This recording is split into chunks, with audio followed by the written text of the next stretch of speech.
તો ગોંડલ પંથકનું મરચું દેશભરમાં જાણીતું છે। આ વર્ષે સારું વાતાવરણ મળી રહેતા ગોંડલ માર્કેટ યાર્ડમાં મરચાની મબલક આવક નોંધાઈ છે। ગયા વર્ષે પ્રતિ મણ મરચાનો ભાવ 1800 થી 5000 રૂપિયા સુધી બોલાયો હતો, જે ભાવ આ વર્ષે 800 થી લઈને 3700 સુધી બોલાવાયો છે। ગોંડલ માર્કેટિંગ યાર્ડમાં આવકનો પ્રારંભ થતાં જ એક દિવસમાં 65000 ભારી મરચાની આવક નોંધાઈ હતી। હાલ ગોંડલ માર્કેટિંગ યાર્ડે મરચાની આવકથી છલોછલ ભરાયું છે। ગોંડલ માર્કેટિંગ યાર્ડમાં જેતપુર, ધોરાજી, જામકંડોરણા, લોધિકા, કોટડા, સાંગણી, પડધરી તેમજ રાજકોટ તાલુકાના ગામોમાંથી ખેડૂતો મરચું વેચવા આવતા હોય છે।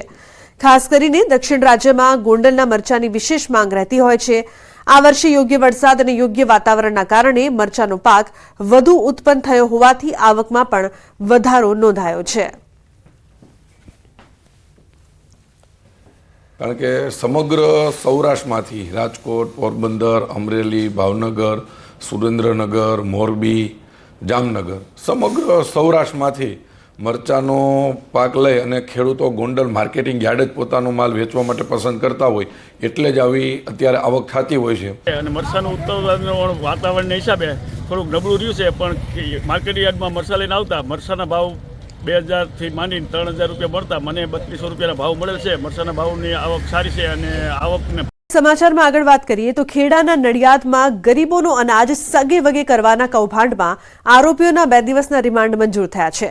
આ કેસની તપાસ એસઓજીને સોંપાઈ। સસ્તા અનાજનો કાળો કારોબાર કરતા સંચાલક સંજય સચદેવ અને ઓપરેટર રાજવીર છાસટિયાની પૂછપરછમાં હજુ વધુ ખુલાસા થાય તેવી સંભાવના છે। નડિયાદમાં અમદાવાદી બજાર બહાર આવેલી સસ્તા અનાજની દુકાનમાં પુરવઠા વિભાગે શનિવારે દરોડા પાડ્યા હતા। પુરવઠા વિભાગની ટીમને રેડ દરમિયાન બોગસ ફિંગરપ્રિન્ટ મશીન અને અન્ય એક સોફ્ટવેર મળી આવ્યું। આરોપીઓ ગ્રાહકોના બાયોમેટ્રિક સેવ રાખીને અનાજની ચોરી કરતા। આરોપી સંજય સચદેવ નડિયાદ નગરપાલિકામાં ભાજપનો કાઉન્સિલર હતો। અનાજ કૌભાંડ બહાર આવતા સંજય સચદેવને ભાજપના તમામ હોદ્દા પરથી દૂર કરવામાં આવ્યો।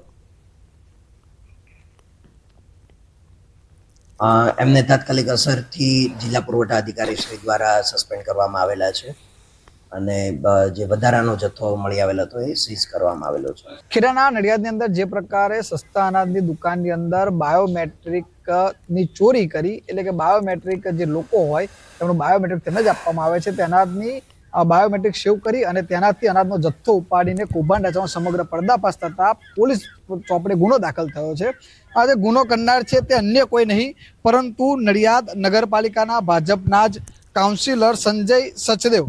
આ જે તમે સ્ક્રીન ઉપર જે શખ્સ જોઈ રહ્યા છો તે વ્યક્તિ પોતે નડિયાદ નગરપાલિકાના ભાજપના કાઉન્સિલર હતા અને તેમના દ્વારા જ આ ગુનો આચરવામાં આવ્યો છે। વાત કરવામાં આવે તો જે અનાજનો જથ્થો હતો તે અનાજનો જથ્થો જે ગરીબોને મળવા પાત્ર હતો તે તમામ જથ્થાને સગે વગે કરવામાં આવતો હતો અને જે ડુપ્લિકેટ બાયોફિંગર છે તેને કોમ્પ્યુટરમાં સેવ રાખવામાં આવતી હતી અને બાયોફિંગર દ્વારા આ તમામ જથ્થો ઉપાડી લેવામાં આવતો હતો।